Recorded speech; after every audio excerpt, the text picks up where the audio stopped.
Zenitsu's the smart one, actually.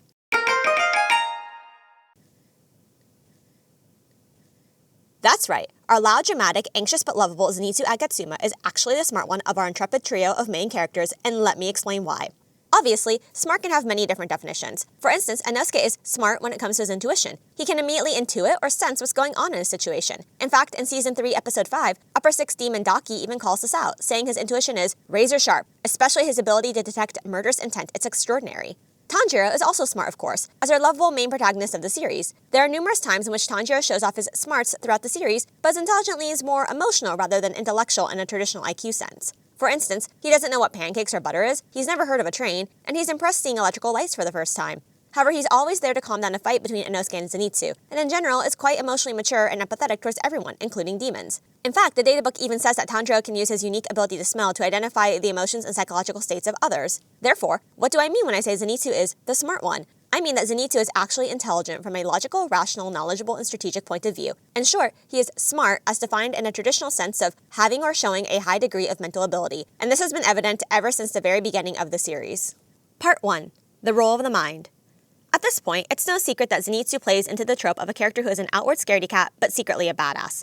In Season 1, we're introduced to his character by seeing him pathetically beg a woman on the street to marry him. But in the next episode, we immediately get a scene in which he seems to totally transform and become a competent, capable, and serious fighter once he passes out from fear. As the season progresses, we see many more instances of this. For instance, in Season 3, Episode 7, when Zenitsu has passed out, he's immediately able to pinpoint where the battle between Upper 6 is and leads the way for Inosuke to follow. And in the next episode, he immediately assesses the situation and figures out how Daki's attack strategy works and her weak points. He also formulates the battle plan for the trio to behead her and acts more like a strategic general than an incompetent coward. He even tells Inosuke to calm down, showing that unlike Inosuke, who charges passionately and headfirst into battle, Zenitsu is more quiet, calm, and calculating when it comes to choosing his fights. It is due to this duality that many fans have already pointed out that Zenitsu is actually competent and capable when he's unconscious. It's clear in moments like these that he is rational, strategic, and quick on his feet, literally in battle against an opponent. He works well on his own, and is a member of the team. But what proof do we have that is this Zenitsu who is actually closer to his true nature, aside from the assumption that being asleep removes his fear and therefore reveals his inner self?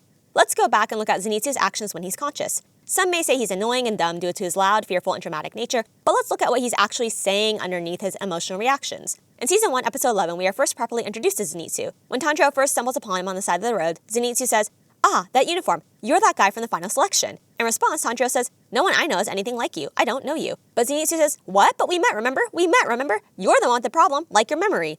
Already, it's clear that Zenitsu has a good memory and quick intellect, since he immediately recognized Tanjiro despite the other not recalling that they met before.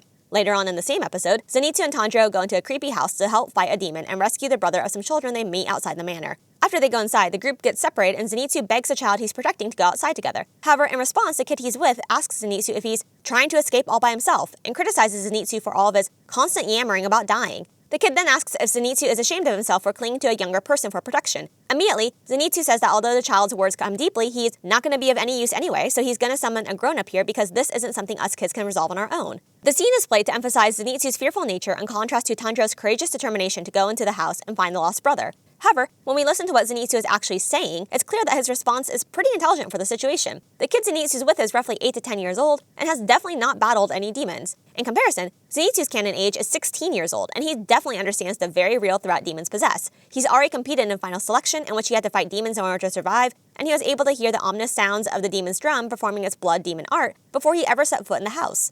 We also see in his flashback in Season 1, Episode 17, that his assessment of his own poor swordsmanship comes from the fact that he's been training on his own in secret in an attempt to live up to his grand's expectations of becoming a great demon slayer. He's so determined to try and succeed that he has spent sleepless nights training, but he feels terrible that he has absolutely nothing to show for it. And since Zenitsu is unaware of the fact that he is a skilled swordsman when he's asleep, he still believes he's not a talented fighter. So he's actually trying to protect the kid the best way he knows how, by removing both of them from the situation and to call for help from an adult. This all seems pretty reasonable once we look at his actions in this light, and helps the audience remember that at the end of the day, our main trio are actually just teenagers. Another example of Zenitsu being consciously intelligent and resourceful comes from the same Episode 17 of Season 1, when he stumbles upon Brother Spider Demon's hideout. Despite his panic, he immediately realizes that the floating house is suspended by nearly invisible threads that also hold human victims who are mid-transformation into becoming monstrous spiders. He also realizes that there's a terrifying demon residing there due to the fact that the place stinks so badly that his throat aches and his eyes tear up. This clearly demonstrates Zenitsu's intelligence because he is immediately able to evaluate the dangerous situation correctly with only a handful of clues to work with. Not to mention, once he actually meets the Brother Spider Demon, Zenitsu's entire interaction with him is hilarious, but also shows that Zenitsu is still very intelligent even throughout his panic. When he first sees the demon, he immediately decides he wants absolutely nothing to do with Brother Spider. No villain's backstory, no epic heroic dialogue, and definitely no awesome showdown fight sequence. Zenitsu runs away from the house screaming, "That thing is too huge. You know what? I refuse to speak with anyone like you." However, once Brother Spider begins taunting Zenitsu, he stops running to gather more information about the situation he's found himself in. The demon explains that Zenitsu's been poisoned and that many horrible things will happen to him before he dies. Immediately, Zenitsu starts running away again. When the Brother Spider demon taunts Zenitsu by asking if he understands the danger he's in, he says, "It's no use running away. You're already losing. Running away." But before he can finish his sentence, Zenitsu screams back, "Is futile. Right. I know that, alright? I know that." To which the Brother Spider Demon replies, "There's no need to be afraid. Once the poison makes its rounds and you turn into a spider, you'll lose all intelligence too." Immediately, Zenitsu shouts back, "No, that's just what I don't like about this. Why can't you understand that, huh?" Once again, it's clear from this example that not only is Zenitsu intelligent enough to immediately assess a dangerous situation, but he's also rational when it comes to assessing his strength against the demons. He's not scared because he's unable to understand the situation. It's precisely that he does understand the severity and is anxious about the fact that his situation seems hopeless. Which of course it isn't, as he actually has the power to beat the demon inside himself, even if he doesn't know it yet. Moreover, although he was unconscious for the fight against Brother Spider, he's actually awake after the battle as he waits for either help to come or to die. And when he's conscious, he actually has a thought to use the breathing technique to slow down the poisons as much as you can, even if it's painful, even if it's agonizing. Don't try to take the easy way out, or Gramps is going to let you have it, and Tanjiro is going to yell at you too. And when the insect Hashira Shinobu shows up to save him in episode 19, she tells him, "Right, you did a good job slowing down the poison's path with your breathing. If you hadn't been able to do that, you would have turned into a spider long ago." Considering Shinobu is a skilled doctor and clearly one of the most strategic, intelligent, and rational Hashira in the series, it's quite the compliment to say that Zenitsu was able to logically deduce the best strategy to slow the poison's effects when he was on the brink of collapse, but still conscious. Aside from the big set pieces, we also get a variety of smaller moments throughout the series of his intelligence, such as ancillary examples like in Season 3, Episode 1, when he replaces Aoi's buns with small sacks to steal them from the kitchen for Tanjiro, and in Season 5, Episode 5, when he tells Tanjiro that he masks his presence like a lizard in order to crawl along the walls to escape Sanemi's harsh training that even Tanjiro acknowledges was incredibly brutal. He also pretends to faint in order to get a longer break, as Sanemi's drills only ended once the core members vomited or blacked out. Both of these instances show that Zenitsu is actually strategic because he uses his mind in order to try and execute his escape plans rather than muscling his way out. And later on the same episode, when Tanjiro gets caught in a fight between Sanemi and his younger brother Genya, he asks Zenitsu by name to get Genya out of the training arena to protect him from a rampaging Sanemi. Zenitsu immediately thinks, "Hey, you dummy, moron, don't call me by name, idiot, there's gotta be a better way to signal," before he grabs Genya in order to run away from Sanemi's wrath. And when Genya tells Zenitsu to let go of him, Zenitsu says, "Best to scour people at odds with each other, we're distancing ourselves." Again, although this is framed in a comedic way, it's a great example of how even in small scenes throughout the series, Zenitsu is actually a very rational person driven by intellect, skepticism, and cynicism. He's not wrong to say that Tanjiro calling out to him directly is not a particularly good plan to de-escalate the situation, as it will put a target on Zenitsu's back to receive retribution from Sanemi later. And he's also right to tell Genya that, typically, separating two people who are at odds with one another in order to give them time to calm down, etc., isn't a bad idea either. In fact, he probably has a lot of personal experience with this due to his strained relationship with his adoptive older brother Kaigaku. Which, speaking of Kaigaku, of course, the best example of Zenitsu being his cool, calculating, and intelligent self is seen in the Infinity Castle arc. It's clear by this point that Zenitsu's character has shifted and matured to its final form, a conscious badass, who is able to strategically track down in an infinitely expanding and changing castle exactly where his former senior and adoptive older brother turned upper sixth demon, Kaigaku, is located, in order to exact vengeance on behalf of his Gramps' death. Indeed, his fight against Kaigaku in the Infinity Castle should be seen as a culmination of what has been apparent from the very beginning, that Zenitsu is actually a competent, intelligent, and skilled character. So much so that he was able to invent the 7th form of thunder breathing all on his own. Many people have pointed out already online that this is incredible, due to thunder breathing being one of the oldest and most powerful breath forms, and for hundreds of years was only thought to have 6 forms. However, what I haven't seen pointed out is that despite Zenitsu being an underdog for failing to master his 2nd through 6th forms of thunder breathing, it makes perfect sense that he would be able to develop a 7th form when no one else had before him. It's clear that the 1st form of thunder breathing is considered to be the foundational knowledge all the other forms are based on, and Zenitsu has consistently been characterized as the one person who has mastered this single form to perfection. Therefore, if he is able to master the 1st form, or as his Gramps says, strike away all the impurities of his blade, the internal logic makes sense here for why Zenitsu would be able to create a completely new form on his own. And this internal logic also holds true in the consistency of Zenitsu's character, as it's clearly evident throughout the series that Zenitsu is smart and innovative enough to create a new form. In fact, he even clearly states that he had been working on the creation of this form throughout the entire series on his own in order to fight demons side by side with Kaigaku. This also shouldn't be a surprise to us, even if his work wasn't shown on screen, because it is, again, consistent with his character, as we know from his flashback in episode 17 of season 1, that Zenitsu diligently trained in secret even when he was a young trainee under his Gramps' tutelage. However, what really seals the deal for me as to why Zenitsu's the smart one is that it's clear that Zenitsu is the head in the trio's soul triptych. Now, what is a soul triptych, you might ask? Well, in art, a triptych is a picture on 3 panels, typically hinged together and meant to be viewed as a whole, as seen by examples of triptychs that commonly feature on altars in Christian churches. And in traditional Greek philosophy, Plato argues for a tripartite soul in his Republic. In this classical view, a soul can be broken down into the head, heart, and body. Each one of these parts serves as an important role in guiding a person's motivations, with the head typically related to reason, the heart being related to spirit, and the body related to desire. In stories that feature a main trio of characters, we can assign each one of them a role: head, mind, heart, spirit, or gut, body, and consider how, as a whole, they are able to represent the 3 facets which drive the soul. According to author Recall, a common definition for each role is as follows. The body. This character is usually, but not always, physically strong. They are driven by passions and desires. They are earth-like, grounded in physicality. They are typically very practical and concerned with reality rather than abstractions. They don't often dive too deeply into mysteries and tend to react spontaneously. Their passions run strong, and they are often deeply loyal and unconditional. The spirit. The spirit is driven by compassion when making decisions. They are all about feeling. They can be inflexible, having once made up their minds. They can be driven by desire to see things through to the end. They are the spiritual leader of the trio, which doesn't necessarily translate to the actual leader. The mind. This is the brain of the trio. They are often the one who devises the plans most often. Detail-oriented and intellectual, they strive for logic. They are driven by clear, rational thinking and the inevitability that this creates. They can be abstract, often skeptical, and sometimes cold and aloof. There are plenty of examples of this triptych dynamic throughout many famous stories, from Star Wars to Lord of the Rings. But just by hearing those definitions, I think it's pretty clear which role Inosuke, Zenitsu, and Tanjiro all embody in Demon Slayer. Fiery, spontaneous, and instinct-driven Inosuke is the body of the group, while compassionate, headstrong, and determined Tanjiro is the spirit, which leaves Zenitsu to fulfill his role as the mind. In fact, in Season 1, Episode 25, Zenitsu even calls this out when he tells Inosuke that he's all brawn and no brain. This is further evidence of their roles in the triptych because it demonstrates that they're the quarreling couple in the same vein as Bones versus Spock or Hans versus Leia, as most of the time the body and head, aka desire and reason, are at odds with each other due to their completely opposite motivations. And although Zenitsu may not be cold and aloof when he's desperate for affection, in fact he's quite loud about the whole thing, he is absolutely cold and aloof when the serious inner nature is revealed, such as when he faces off against Kaigaku and rebukes him for having no remorse over their Gramps' death, and which the sensei committed seppuku without a second in order to atone for the sin of a thunder-breathing disciple turning into a demon. Thus, after considering Zenitsu's character throughout the series, it's clear that he is absolutely driven by skepticism and rational thinking, and he is overall very stressed about the logical inevitability that the odds of him and his loved ones making it out alive aren't very good. Even in the official spin-off Kimetsu Academy, Zenitsu clearly embodies the mind, despite it being a silly side adventure. In the Valentine's Day arc, Zenitsu tries to come up with a plan to receive chocolates on Valentine's Day. On paper, his idea is actually pretty reasonable. He wants to receive a lot of chocolates from a girl on Valentine's Day, so he decides to ask the most popular older male teachers on campus their advice as to why they've received so many chocolates. Then, he plans on taking that advice and implementing it himself in order to appear more attractive and thereby receive more chocolates. In fact, as he and Tanjiro go around to each teacher, we're even shown exactly how many chocolates each person has received, further emphasizing the data and research tone of their scientific survey, despite the clearly ridiculous nature of their quest. By the end of their mission, Zenitsu has tried to combine all of their teachers' romantic advice, good and bad, in order to raise his odds of success in getting chocolate.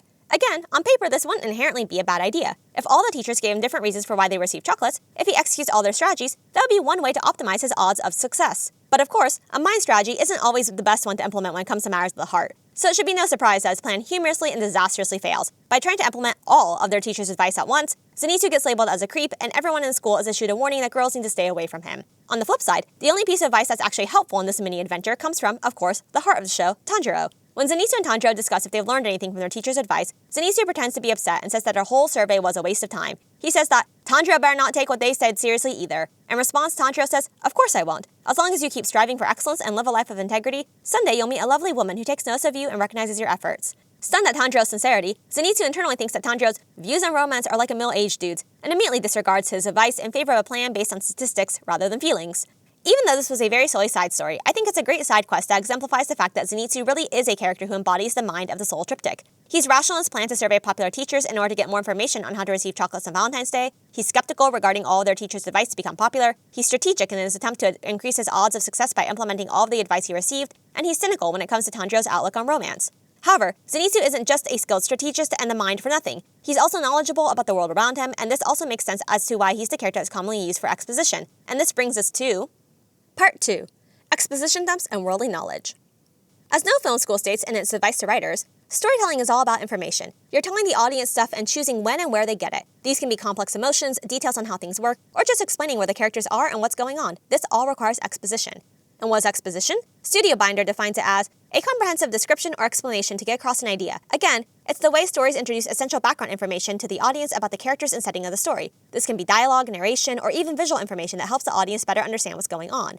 Usually, intelligent characters are chosen for exposition dumps because it makes the most sense internally to the story that they would be the ones in possession of the knowledge. A classic example of this would be Hermione from Harry Potter, as she's acknowledged as the smart one in that series' main trio of characters, so she's primed to deliver Harry any relevant information to the plot she's researched in the library. Of course, these sorts of characters are not the only ones an author can use to give the audience or other characters information, but it's handy to have a go-to person on hand if needed. Zenitsu may not necessarily be book smart like Hermione, but it's clear that he is still intelligent and delivers a lot of exposition to the audience throughout the series. For instance, in Season 3, Episode 1, it's the first time the audience has come back to the series after the events of the Mugen Train arc. It is Zenitsu who catches us up on what's happened since the events of the film. He reflects on Tanjiro's internal state with a serious internal monologue, reflecting, "So even Tanjiro can sink into despair and feel hopeless too. Well, why not? Even someone who sounded as well-trained as Rengoku ended up dead. That would make anyone sad and fall right apart. Look at Inosuke, even he was bawling. I guess he was beyond frustrated. Even the strongest person can suffer and feel sorrow, huh? Even still, there's no point in cowering forever. They beat their wounded souls again and again and get back on their feet. I'm sure that Rengoku was that kind of person too. That's the kind of sound he gave off.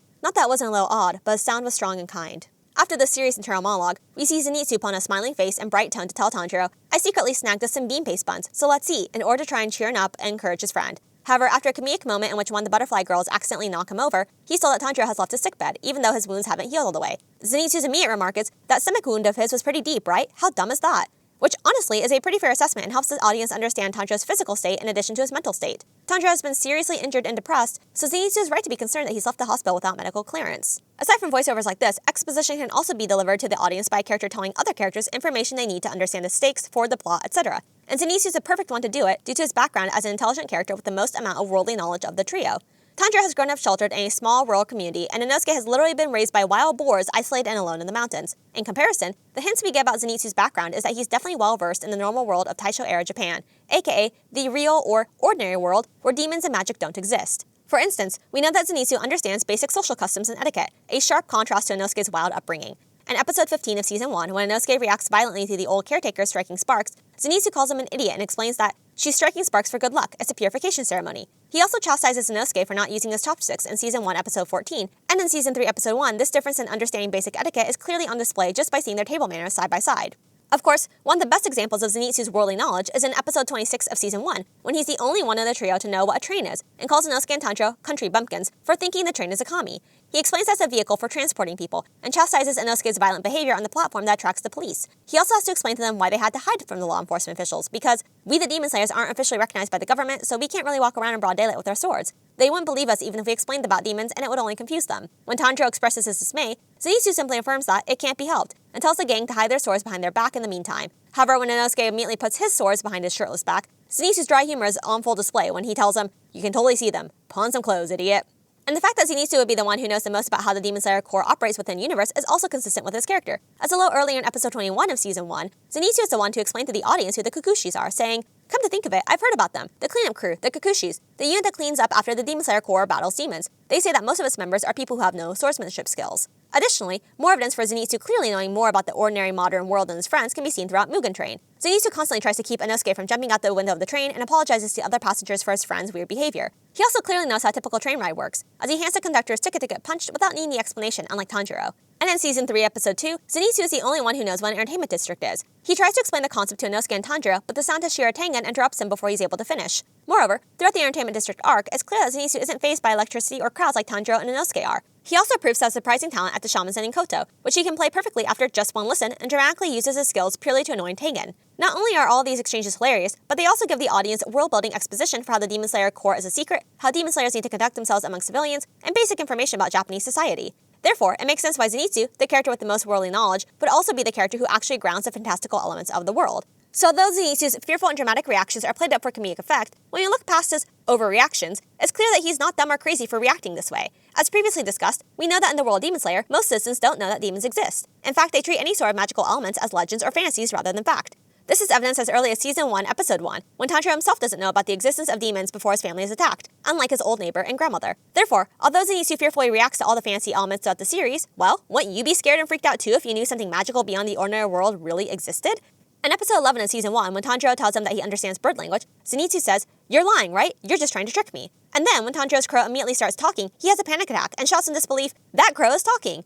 Again, although his reaction is loud, I think it's a pretty reasonable response if we view it through the lens of Zenitsu being an average person encountering weird fantastical elements for the first time. He may have encountered demons before, but I don't think that means he automatically has to assume every other magical creature or fantastical thing exists too. And from a rational perspective, it would make more sense that Tanjiro was lying rather than actually knowing how to talk to birds. However, one of my all-time favorite moments of Zenitsu's overreaction actually being completely realistic is of course in episode 17 of season 1. He goes from being annoyed about being lost in what appear to be ordinary woods and dealing with normal-sized spiders to being freaked out by a sudden appearance of a huge spider with a human head following him. His reaction to this creature is to immediately scream, "Is this even possible?" before running away shouting, "That's a spider with a human face. What's up with that? If this can just be a dream, I promise to do my best. If I wake up to find myself resting my head on Nezuko's lap, then I promise to give it all I have. I'll even plow fields. I'll be glad to plow a whole acre, no, even 2 acres. So please, let me wake up from this nightmare." Like seriously, I could not. If I was Zenitsu seeing that on a creepy mountain in a forest at night, and it's absolutely not unreasonable for Zenitsu to say that a spider with a human face isn't possible. It should not be possible in the ordinary world. So is it any wonder why Zenitsu is always outraged at other characters not being perturbed, upset, or angry at what most people would consider to be absolutely ridiculous things if we were to encounter them in the ordinary world? In fact, Zenitsu himself even calls this out in episode 15, when Tanjiro and Inosuke tell him that he's odd for being scared to go towards the ominous, demon-infested mountain. He says that he's not the weird one at all, and in fact he insists that, "I'm normal, I'm the normal one, you guys are abnormal," which, when we take into account the fact that super hearing also probably meant he could hear the screams of the demon slayers on the mountains being killed before even venturing into the woods, his fear makes even more sense. But he's not just annoyed at other characters not having reasonable amounts of panic over encountering dangerous demons and magical creatures, he also gets annoyed when they are clearly acting in an irrational, ridiculous way in general. For example, in episode 6 of season 5, when Tanjiro and Zenitsu are training under the stone Hashira Gyome, they're asked to move impossibly large boulders that are bigger than their own bodies. Tanjiro says that he's heard the stone Hashira can push even larger boulders than the ones they're supposed to move, but Zenitsu is skeptical, saying, "Do you believe whatever you hear just like that? You're being deceived." Tanjiro then asks if he'll ever be like Gyome, but Zenitsu is momentarily at a loss for words as he sees Gyome accomplish the rationally impossible feat of pushing an even larger boulder. Immediately, Zenitsu berates Tanjiro, saying, "In your dreams, you will. What are you, a moron? Hello, is anyone home in there? That old guy is abnormal, okay? Look at him. He's gigantic like a bear. Shut up. There's a gap between giants and low people from birth." And since Gyome is canonically 220 centimeters or over 7 feet tall, it makes sense as to why Zenitsu would logically doubt that Tanjiro, at 165 centimeters or roughly 5'5", would be able to do the same. Again, Zenitsu's reactions are pretty reasonable. From a rational perspective, it seems impossible for a single person to move a boulder significantly larger than the size of their body. However, when presented with evidence that is not impossible, it's still not unreasonable for Zenitsu to believe that an average-sized person would not be able to replicate Guillaume's actions. In fact, throughout the series, it's clear that he only usually gets annoyed with Tanjiro when his insane levels of optimism go against every rational human's limits. For instance, in the same episode 1 of season 5, when Zenitsu bemoans going to train under the Hashira because it's going to be a hellish, grueling process, which is proven not to be an over-exaggeration, Tanjiro optimistically points out that they should be grateful to learn from superior swordsmen so they can improve their own skills more quickly. In response, Zenitsu shouts, "If you're gonna spew such positive drivel, as of today, you and I are no longer friends." However, the best example of Zenitsu's skeptical, cynical, rational nature is demonstrated in all of his reactions to Tengen's antics in the Entertainment District arc. Their scenes are some of my absolute favorite comedic moments in the entire series because it shows that Zenitsu, as an intellectual, rational person, is actually the perfect character to play the comedic role of a straight man to Tengen's loud, boisterous personality in the funny man role. When Tengen introduces himself, he says he's a kami and that our main trio are trash in comparison to him. Zenitsu's internal reaction to this is to immediately respond in cynical disbelief. He thinks, "This guy is crazy." And when Tanjiro asks what Tengen is a kami of specifically, Zenitsu also turns to him and thinks, "I don't believe this guy." The ridiculousness continues when Tengen tells Tanjiro, "Good question, you have potential." And Zenitsu cynically thinks, "But it's a stupid question, what potential?" When Tengen responds that he is the god of festivals and flashiness, Zenitsu's dry humor is on display again when he immediately thinks he's the god of stupidity, no question about it. Then, when Inosuke tells Tengen, "I'm the king of the mountains, nice to meet you, god of festivals," Zenitsu immediately thinks that he and Tengen are a close match for each other, cringeworthy. And when Tengen says Inosuke is creepy, Zenitsu immediately, dryly thinks, "So, he only has distaste for those living in the same dimension." Once again, we see that Zenitsu has a dry, cynical sense of humor, and he's reliably the rational one in the group and the only one with knowledge of worldly things. If this was a conversation in our ordinary world, everyone would be quick to dismiss Tengen's claims of being a kami as insane, or at the very least, incredibly arrogant to the point that's kinda stupid. And from the same reasonable perspective, Zenitsu is right to be annoyed by the fact that Tanjiro and Inosuke are praised by Tengen for going along with his outrageous claims rather than being chastised for being gullible enough to believe that Tengen is a kami. But obviously, just because Zenitsu is intelligent, that doesn't mean all of his conclusions are correct, such as when he claims that Tengen only wants to bring them to the Entertainment District arc to find himself a bride, even though the Sound Hashira clearly stated he brought them on a mission to locate his missing wives. And that leads us into Part 3, Smart but Emotionally Immature. Even though Zenitsu is clearly rational, logical, and in possession of a lot of worldly knowledge, he is not a perfect person. And I would argue that his biggest character flaw is that he has serious abandonment issues, which result in his fear of being alone, his low self-esteem, and his troubled romantic relationship with women. In Season 1, Episode 15, after Tanjiro and Inosuke go off to fight the spider demons without Zenitsu, it's the first time the audience sees him all alone, without another character nearby to interact with. This is one of the first times we hear his inner monologue, and his tone is serious, cynical, composed, and introspective. He thinks, I wonder if they hate me. Would you really leave your friend by the roadside? Wouldn't you talk him through it if you were friends? If they both tried to talk me into going, I would have gone, okay? Sure I would. But no, off they went on their merry way up that scary mountain. Poor me, left alone here. Although this sounds like an extreme self-pity party, episode 17 of season 1 reveals to us that Zenitsu has been abandoned by everyone in his life except for his Gramps. Moreover, it's clear that even after Zenitsu is accepted by his Gramps, he is still used to being bullied and an outcast throughout his training. In the same episode, his flashbacks reveal that Kagaku used to throw peaches at him and verbally abuse him with taunts such as, "Aren't you ashamed of crying like a baby all day long? You laggard, any time spent on you is wasted. The time Sensei spends training you is all for nothing. You're an eyesore, okay? Get out of my sight. Why are you here?" Also, although it's never specified how old Zenitsu was when his parents abandoned him, it's heavily implied in the manga to be from a young age. As Zenitsu says in a flashback after Inosuke claims that he was an abandoned child and his mother didn't need him, there must have been unavoidable circumstances for why Inosuke's mom left him. If you're really an abandoned child, they don't put your name on your baby clothes, like what happened to me.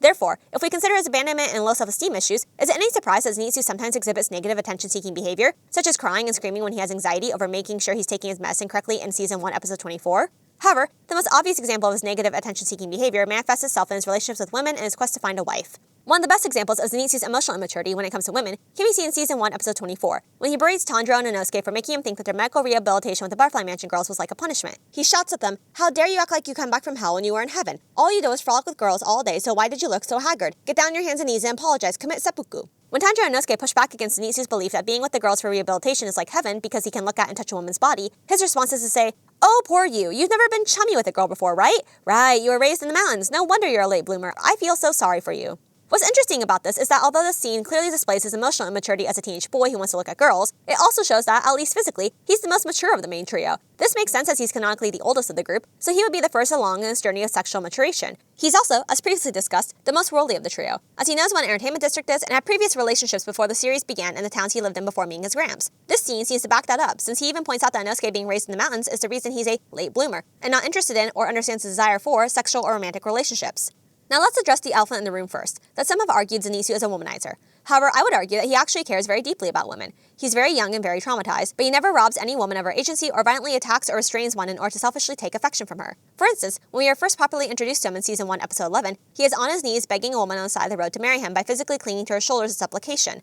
However, Tanjiro is able to pull Zenitsu off the girl with relative ease, and Zenitsu doesn't fight him. When Zenitsu tells Tanjiro to stay out of his way since the girl is going to marry me because she's in love with me, she immediately starts hitting him ferociously and Zenitsu cowers in the face of her anger. In comparison to Zenitsu, Tanjiro has to physically restrain the girl with much more difficulty to get her to stop physically assaulting Zenitsu as she shouts, "When did I ever tell you that I loved you? You were crumpled up on the side of the road looking ill and all I did was speak to you." To which Zenitsu responds, "You mean you didn't reach out to me out of love because you were worried?" Although he certainly shouldn't have misconstrued the girl's action merely speaking to him as love, nor should he try to pressure anyone to date him, I think it's clear that he's not trying to force someone to love him through physical strength or malicious intent. In fact, in the Extra Fan Databook, it's confirmed that Zenitsu had 7 ex-girlfriends that all used him, took his money, and left him without ever showing him true emotional or physical affection. As a result, he was terrified of women due to his troubled relationships since the girls he dated would pretend to praise him, but then he would hear them talk poorly about him behind his back with his super hearing ability. And even after being taken in by his Gramps and becoming a demon slayer, it's still heavily implied that Zenitsu doesn't have a lot of interactions with women or female role models to help him navigate his trauma. Therefore, I think the closest thing we could say in terms of Zenitsu being a womanizer is that he's a 16-year-old boy with severe abandonment issues and no female role models in his early life. So he's definitely not set up for an easy road to success in his relationships with women, especially early on in his character arc. Instead, if anything, we should perhaps criticize the comedic trope of a desperate guy lusting after a pretty girl, rather than Zenitsu himself, as I believe his desire to find a wife comes from a more innocent and grounded place rather than belief in objectification of women. Moreover, in Zenitsu's inner monologue in Episode 17, Season 1, he says that he joined the Corps when the girl he loved made him raise money so she could run off with another guy. My Gramps did rescue me from a mountain of debt. Well, maybe all he wanted was to train as swordsman. But in the manga, another translation of the line says, "When I was drowning in debt because I gave money to a girl I fell in love with and she ran away with another guy, who helped me? Gramps did." Well, maybe he was just buying my affection so he could train me as a swordsman. Still, I want to meet his expectations, but I can't. And if we view Zenitsu's character with the lens of him being the mind, once again his emotional immaturity makes sense. Zenitsu doesn't understand how to receive affection, no strings attached, simply because you love someone, due to his past trauma. This is further underscored by his inner monologue from the same episode in which he reflects that, "I have no parents, so no one has any hopes for me. There's no one who dreams I'll grasp or accomplish something one day, that I'll prove myself useful to somebody, that I'll manage to protect somebody and make that person happy just once in my life. Not even a simple future like that. There's no one who hopes I'll have one. If you fail, cry, and run away even once, they say, 'Oh, this guy's no good,' and they walk away. But not Gramps. Time and time again, he steadfastly reprimanded me. All those times I kept running away, time and time again, he dragged me right back. Clearly, he did smack me around a bit too much, but he never abandoned me." Therefore, it makes even more sense as to why Zenitsu's love for his Gramps is one of his character's most defining traits, but also why he feels immense guilt for not living up to his Gramps' hope for him to become a great swordsman. I would also argue that before his Gramps, Zenitsu probably never had any examples of sacrificial, unconditional familial love, and he definitely didn't have any meaningful, fulfilling platonic relationships that truly loved him for himself before meeting Tanjiro. He truly can't seem to fathom why anyone would selflessly stay with him without being paid back in some way, and it's clear that part of the reason he's so determined to be an accomplished swordsman is to pay back his Gramps' kindness to him. And it is thanks to being inspired by his Gramps that Zenitsu's happy dream is that he's powerful, more powerful than anyone. I can help the weak and anyone in trouble, anytime. Everything that Gramps taught me, all the time he spent on me, it wasn't for nothing. A dream that, thanks to Gramps, I became powerful and helped out a lot of people. Therefore, I think it's clear that all Zenitsu really wants is to love someone and to be loved in return. He's not actually interested in taking affection from his loved ones. Instead, he's actually portrayed as a generous, kind-hearted character whose dream is to provide rather than to take. And although this dream could be fulfilled with meaningful relationships outside of a romantic partner, and even the visuals back up the idea since he's seen protecting others in a more communal sense, I still think it makes sense that Zenitsu would want to pursue finding a significant other. Obviously, not every character is romantically involved, nor should they be, but I think it's clear that Zenitsu is. I mean, the creator literally chose his last name to be Agatsuma, which translates to my wife, which clearly hints at the fact that his character is motivated to find a romantic life partner. After all, a romantic relationship is one in which he can proactively attempt to pursue the other person, unlike being able to, say, pursue finding a parental figure, especially as a child, since he can't just find an adult and decide that he wants him to be his parent and be adopted. And it would make sense that he would want to pursue a romantic relationship over a platonic one because societally, he probably saw marriage as a way to ensure he would have someone who would stay by his side that he could protect and cherish. This also helps us contextualize why Zenitsu gets enraged whenever he thinks another character is using the Demon Slayer core to get a romantic partner. For instance, when he angrily accuses Tengen of using the Demon Slayer core to find a woman to be his bride in episode 2 of season 3, and in episode 14 of season 1 when he's angry at the idea that Tanjiro is joined the Demon Slayer core to frivolously spend time with a beautiful girl. Although he's comedically wrong about his conclusion in both cases, it's obvious that even the idea of someone else using the Demon Slayer core to find a romantic partner would be frustrating to someone who was forced into demon slaying due to a former romantic partner's betrayal. Therefore, his anger still has an irrational mentality behind it even if he's emotionally immature in his expression. As Zenitsu puts in episode 11 of season 1 when Tanjiro asks him, "What's your reason for becoming a swordsman, Zenitsu? Why are you being so blatantly shameless?" He responds with, "That's a harsh way to put it. I got swindled by a woman and racked up all this debt. The old geezer who took it over from me was a cultivator. Day after day I had to go through hellish training. It was so bad that I thought I'd be better off dead. I was hoping I could die during final selection, but since I was lucky enough to survive, I'm still going through hell every day. I'm so scared. I just know I'm gonna get devoured and killed soon by a demon. My brains are gonna get sucked out through my ears while I'm still alive. No!" This concept is also expanded upon in Season 3, Episode 2, when Zenitsu gets mad at Tengen for having 3 wives. Although it's played off as comedic in tone, I think it's clear with this context that Zenitsu's jealousy comes more from Tengen having a surplus of genuine care, affection, and of course companionship, embodied in a romantic relationship that he himself has desired to obtain. In fact, the databook also tells us that Zenitsu was quite cynical about relationships until he met Nezuko, which makes complete sense considering everything we've discussed about his character so far. Thus, is it any surprise that Zenitsu's main motivation throughout the series is not just to make his Gramps, the one person who never abandoned him, proud, but to also be with Nezuko, the fulfillment of his dreams of finding a girl who is actually a good match to be his romantic partner? After she turns back into a human, the databook tells us that she is just as kind, sweet, and selfless as Zenitsu sensed Nezuko to be in her demon form. So much so that he says meeting her felt like he transcended into heaven. And if all this evidence isn't enough, it's clear that his pure motivation for a romantic relationship in which he provides for and makes his romantic partner happy as a powerful protector is explicitly shown in Zenitsu's happy dream in episode 3 of season 2, in which he's happily giving Nezuko sweet treats in his Gramps' sunny peach orchard and carrying her over a river since she can't swim by using his own powerful athletic abilities. And luckily for Zenitsu, his emotional immaturity is not an irredeemable character flaw, as he's able to overcome it and mature throughout his arc thanks to Part 4, Intellectual and Courageous, where the conscious and subconscious meet. As previously stated in Part 1, Zenitsu's character is most well known for being a cowardly idiot in his conscious state and a powerful badass in his unconscious one. However, it's clear that this dichotomy isn't exactly accurate, as Zenitsu has been intelligent and competent in his conscious state from the very beginning, and it becomes more apparent as the series goes on once he overcomes his past traumatic issues. In fact, it is thanks to Zenitsu's intellect that he is able to overcome his major character flaws, as discussed in Part 3. Specifically, it's his intellect as manifested in his rich inner life, full of introspective, insightful observations about himself and the world around him. What do I mean by the term inner life? I'm referring to the internal world of Zenitsu's character in which we get to understand his thoughts, feelings, and perspective of the world. In short, his true nature, as demonstrated by his inner monologue we hear throughout the series. Although we've already referenced his inner monologue a few times, it's important to emphasize that this is the key means through which we understand Zenitsu's character. For instance, in episode 13 of season 1, after Zenitsu gets knocked out after falling from the second story of the same creepy house from episode 11, his inner monologue reveals that he's always had really good hearing. He tells the audience that, "One time, I knew what people said while I was asleep, and that creeped everyone out. I'm not hearing any more demon sounds. Tanjiro, you defeated that demon, didn't you? I can hear you guys, and also these weird-sounding loud footsteps." Clearly showing that he immediately deduces the state of the battle inside the house and knows that Nezuko is about to arrive on the scene. After Inosuke arrives, Zenitsu is awake once again and passionately defends Nezuko's box against Inosuke's attacks. When Inosuke tries to command him to stand aside as there's a demon in the box he's guarding, Zenitsu still chooses to steadfastly protect Nezuko's box and reveals that he's known from the very start that Tanjiro is traveling with a demon. Here, we get another glimpse into Zenitsu's inner life, once again delivered calmly and rationally. His inner monologue tells us that ever since meeting Tanjiro on the road, he knew from the very start that Tanjiro was traveling with a demon, because the sounds demons make aren't anything like human sounds. But I can pick up a sound so gentle and kind from Tanjiro, it makes me want to cry. So kind, I don't think I've ever heard anything like it before. He then explains that all living creatures constantly give off sounds. The world is full of all these sounds spilling out. Breathing, heartbeats, sound of blood circulating. By listening closely, I could tell what someone was thinking. But I've been deceived by others time and time again. I've always believed in whomever I wanted to believe in. Tanjiro, despite being a demon slayer, is traveling with a demon. But I'm sure he has a reason for that. And that's a reason I can accept. I believe that. And then he passionately proclaims that he's going to ask Tanjiro directly why he's traveling with a demon. Now there are a few important things to note from these snippets of inner dialogue.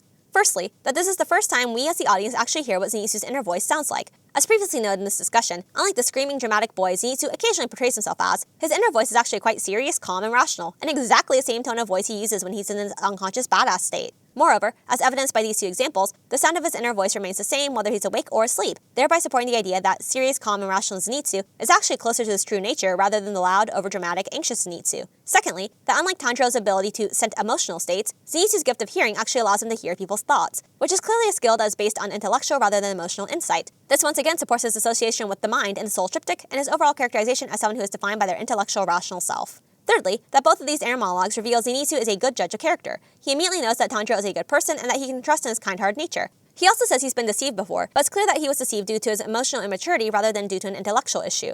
This is further evidenced by the fact that the visual shown during this statement is a quick shot of his ex-girlfriends, and that Zenitsu says the deception comes from wanting to believe whomever he wanted to believe in, rather than not intellectually understanding he was being deceived. Moreover, this concept that Zenitsu is actually quite difficult to deceive is underscored in episode 4 of season 2, when his innermost spiritual core, or the truest essence of oneself, is under attack by another passenger on the train thanks to Upper Moon One's blood demon art. Throughout the Mugen Train arc, we are shown Tanjiro, Inosuke, Zenitsu, and Flame Hashira Rengoku's spiritual cores, and it's very clear that Zenitsu stands out from the others as someone who is a serious, intelligent person with a bit of a dark side. He's not someone like Tanjiro whose spiritual core is literally heaven, or Rengoku with a spiritual core filled with flames. Both of them have clear sightings for their spiritual core, but neither one has an avatar of himself acting as a bodyguard for their subconscious. In comparison, both Inosuke and Zenitsu create subconscious manifestations of themselves to protect their core that seem to immediately pinpoint the intruder in their subconscious. However, Inosuke's spiritual core still has a clear setting, inside a dark cave, and his subconscious self is a creature without words in a beast-like primal instinctive state who is literally larger than his usual life-size scale. In contrast, when the intruder materializes inside Zenitsu's core, he's stumbling around in the dark and complains, "It's pitch dark and I can't see a thing. What's with that blonde brat's realm of subconscious? Do I have to grope around to find his spiritual core?" Therefore, it's clear that Zenitsu's innermost self does not have a clear location. Instead, it's quite literally darkness before suddenly an avatar of Zenitsu's inner self appears wielding hedge trimmers. His visage is gaunt, anxious, and a little bit unhinged, but he immediately recognizes that there's an intruder in his spiritual core. Zenitsu interrogates him threateningly, saying, "What the hell's a guy doing in here? Damn you, parasite, no one's allowed in here but Nezuko. I'm so going to kill you. Where's Nezuko? Alright then, die," before fiercely attacking the intruder with his hedge clippers and electrocuting him. Although the scene is obviously played off more humorously than seriously, I'd still argue that this scene shows that Zenitsu is fully aware of where the intruder is inside his spiritual core, and that he only allows Nezuko into his innermost self. He's also able to have an intelligent conversation with the intruder, even if it's rather unhinged in its delivery. But his spiritual core was being invaded, so I think his paranoia gets a pass this time, and also that he's able to successfully protect his spiritual core against the intruder. This all makes logical sense, as at this point in the series, it's clear that Zenitsu's in his best fighting form unconscious rather than awake, which proves that in the depths of his mind, he's a fierce, intelligent, and competent fighter. So of course his innermost spiritual core would be fully realized in a conscious avatar that's excellent at detecting threats and fending them off. Furthermore, if we take these examples of his inner monologue and spiritual core together, it's clear to see that his intellect and strategic mind, as well as a certain level of cynicism, sarcasm, and darkness, has always been a core part of Zenitsu. It's just that his smarts manifest in a lot of anxiety in the face of, honestly, a lot of very reasonable fear regarding the demonic foes they face, and as a result of the odds stacked against them, the certainty of death. In fact, the first dialogue we ever hear from Zenitsu in Season 1, Episode 5 exemplifies this. After he dramatically survives final selection, he solemnly says, "I'm gonna die. I'm a goner. Even if I survive now, I'm gonna die in the end anyway." He's also extremely cynical, as in response to the Ubiyashiki children telling him to choose an oar for a sword, he says, "Well, not that I'm gonna live very long, probably." This is not the screaming Zenitsu we meet in Episode 11 of Season 1, but Zenitsu who deeply and rationally understands what it means to face death. And this characterization remains constant even at the culmination of his character arc, when he's about to face off against Kaigaku in the Infinity Castle. Zenitsu's somber inner monologue right before he opens the door to face off against him centers exclusively on how fleeting life is. He thinks, "Somehow I feel the people I care for and those important to me will still be alive tomorrow, but that's just my hope, and there's no way I can promise that with any certainty. Why do people believe such things?" Zenitsu actually has a firm understanding that death is inevitable and has accepted this fact ever since the beginning of his character arc. Therefore, this perspective shift allows us to understand that far from being a cowardly person who cries about dying all the time, Zenitsu has actually known a deeper truth that he's held all this time, that death is just around the corner for all of us, and no one is guaranteed to be alive tomorrow. It's just that in Demon Slayer, the threats to life and limb are a bit more supernatural than we're used to. And I would even argue that this shows that Zenitsu is actually not afraid of dying. He's not so scared of death that he would turn into a demon or try to artificially prolong his life or even those he loves by going against the natural order of things. Instead, I would argue that the inevitability of death gives him anxiety more related to not achieving his dream of protecting his loved ones and helping those weaker than himself. Once again, in episode 17 of season 1, we get our first look into how Zenitsu understands himself. In his flashback, it's revealed that Zenitsu was struck by lightning and thought he was going to die well before the events of season 1. He reflects back on his life thinking, how tragic is my life anyway? I got hit by lightning. My hair color changed. I was thankful just to be alive, but I hate myself more than anyone else. I always think I have to get my act together, but I end up cowering, running away, sniveling. I want to change. I want to be a competent person. That's an insane level of real understanding about himself and his emotional state that, as previously mentioned, has always been a part of Zenitsu. He actually recognizes that he has abandonment issues and that he wants to make good choices to improve himself in order to help others. Additionally, after he defeats the brother spider demon in the same episode later on, Zenitsu's biggest regret doesn't seem to be that he's been poisoned. He actually seems to accept his fate. Rather, he apologizes for never realizing his happy dream of becoming a strong protector for others. This is further underscored in Infinity Castle when Zenitsu's first instinct is to apologize to his gramps from across the Sanzu River in the afterlife. He says he's sorry for not becoming a Hashira when he was alive and failing to reconcile with Kaigaku, which perhaps could have protected him from becoming a demon. Thus, it's clear that although Zenitsu is constantly anxious over battling demons, he's not actually scared of death, but failing to become stronger in order to protect those he loves. I would even go so far as to argue that even though Zenitsu constantly says he's afraid and that he always runs away, he actually isn't a coward at all. He might have internalized the rude remarks Kaigaku and others constantly told him growing up, such as that he's no good, he's trash, etc. But a coward is defined as a person who lacks the courage to do or endure dangerous or unpleasant things. Even from his first appearance in the series, we've never actually seen him truly refuse to confront a dangerous, unpleasant situation or opponent. The first time we see Zenitsu is in episode 4, season 1. In Tanjiro's Taisho era secret from that episode, he says, I heard Zenitsu was brought here after he got slapped by his master refusing to take the selection exam. But even though Zenitsu's face looked scared before final selection, he still went through with the test. He could have run away at that point. His gramps wasn't there to force him through the entrance to the test, and he could have left right then and there, but he didn't. Because his inner nature is anything but cowardly. Even if he doesn't consciously know his inner strength at the beginning of his arc, his subconscious nature is one that marries his incredibly high level of strategic rational intellect with his courageous and kind-hearted nature, and his journey is to fully realize his inner nature on the outside as well as the inside of his character. A clear example of this can be seen in Season 3, Episode 3, when he immediately defends a young girl from Daki's bullying. He quickly deduces the location of the crying girl he overheard and offers her help and protection. He's fully conscious when he grabs Daki's wrist and tells her to take her hands off the girl she's physically abusing. His voice in the scene is exactly the same as his inner monologue, and this reflection of his conscious and subconscious state is emphasized later when he challenges Daki in Season 3, Episode 8. In this scene, he's now unconscious when he uses the same serious, solemn tone of voice to rebuke Daki's unjust cruelty towards the girl she abused earlier. He says, I have something to say to you. Apologize to the girl you hurt by pulling her ear. Even if it was your earnings that provide them with their basic needs, that still doesn't make those girls your belongings. You have no right to do whatever you want to them. And when Daki tells him that he's wrong since women are merchandise and ugly inept people shouldn't be treated as humans, Zenitsu clearly shows that he doesn't objectify women or treat others based on outward appearances. In fact, it's clearly the opposite, as he insightfully figures out the reason treats others this way, saying, you shouldn't do the same horrible things to others that were done to you. And although he's unconscious in this scene, it's obvious that this version of Zenitsu still aligns with his conscious character, as previously discussed, and therefore is another piece of evidence that shows Zenitsu's true nature. But perhaps the best example when Zenitsu finally fuses his conscious and subconscious self into a man with incredible intellect and exceptional courage is when we hear Zenitsu's inner monologue that reflects on his time growing up with Kaigaku during the Infinity Castle arc. Fully conscious, serious, and ready for battle, he remembers that his gramps always wanted him to be more like Kaigaku, due to his hard work and talent as a fellow disciple of Thunder Breathing. However, in many ways, Kaigaku is built to be Zenitsu's foil. He's selfish as he never helps others, he desires power for the sake of power, he doesn't care about fighting for justice, he only humbles himself before those with superior strength, and he only values those who treat him as a superior person, disregarding anyone and everyone who he deems has slighted him in this way, including those who loved him, in favor of walking his path alone. Kaigaku's arrogance and envy versus Zenitsu's humility and kindness is embodied in the fact that Zenitsu defended Kaigaku against other demon slayers who mocked him behind his back for not being able to master the first form. Yet Kaigaku never treated Zenitsu with respect in return, instead belittling him and hating the thought that he should be seen as similar to someone he thought was below himself. There are many other excellent videos that compare these two in more depth, but perhaps my favorite moment that embodies their core difference is when Zenitsu immediately understands how far Kaigaku has fallen in his transformation as a demon after witnessing the power of his demon blood art. Not to mention Kaigaku's complete lack of remorse over their gramps' dishonorable death to atone for his choice to become a demon. Zenitsu rebukes him by saying, "You've eaten so many people, you already can't tell the difference between good and evil." As Zenitsu internally reflects on Kaigaku's true nature long before he transformed into a demon, he tells us that, "I can fully understand why Kaigaku hated me. After all, I hated you too, but I respected you from the bottom of my heart. You worked so hard. I was always looking at your back. You were special. To Gramps and me, you were a special and important person. But that wasn't enough. You were never satisfied. The box in your heart that contains happiness has a hole in it. Happiness is constantly spilling out. If you don't notice that hole and plug it, you'll never be satisfied." I think this inner monologue perfectly encapsulates the depth of Zenitsu's character and how it hits harder because of his intelligence. He knows what his own inner flaws are and still tries to overcome them. He knows how cruel the world can be, but still wants to protect others from experiencing the same suffering. And he knows that we can choose to be happy if we live a life filled with love, gratitude, and kindness for others.